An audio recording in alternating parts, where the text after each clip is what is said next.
Εγώ με την υπάλληλο μου τη Ρένα παίρνουμε τα ιδιωτικά μας πόδια για να πάμε να αγοράσουμε υλικά από τον ιδιωτικό αγρότη για την τελική γιορτή του σχολείου.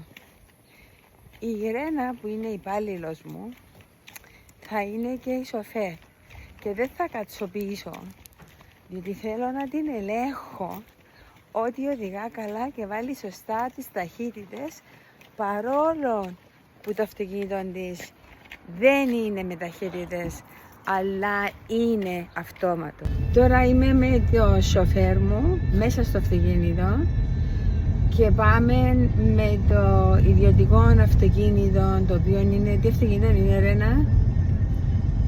Για να κάνουμε διαφήμιση. T-Cross. T-Cross. Είτε κάνουμε είτε όχι, αφού είναι T-Cross, δεν γελάστε το γεγονός ότι είναι T-Cross. Πάμε τώρα με το ιδιωτικό μας αυτοκίνητο. Πρώτα πιάσαμε τα ιδιωτικά μας πόδια για να έρθουμε στο ιδιωτικό αυτοκίνητο. Για να πάμε να πιάσουμε τα ιδιωτικά πράγματα που χρειαζόμαστε για να κάνουμε την ιδιωτική τελική γιορτή του σχολείου.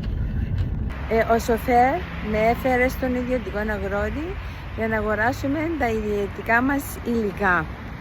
Δηλαδή Ρένα χρησιμοποιεί και καροτσάκι. Ξαναμπήκαμε στο ιδιωτικό μας αυτοκίνητο για να επιστρέψουμε πίσω στο ιδιωτικό μας σχολείο για να ετοιμάσουμε τα ιδιωτικά μας αντικείμενα για την τελική σχολή, για την τελική γιορτή, όχι σχολή, τελική γιορτή. Εσύχησε με, φταίει εδώ η υπάλληλος μου, διότι έχει που το πρωί που με ενοχλεί συνέχεια και υποχρεώνουμε να ηρεμήσω γιατί είναι πάρα πολλά εκνευριστική.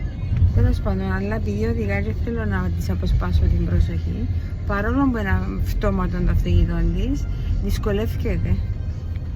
Εκλείδωσε και το αυτοκίνητο για να μην μπορέσω να πιάσω τα πράγματα μου. Ευτυχώς έφερε μέσω, είναι και απλά την κόρη μου.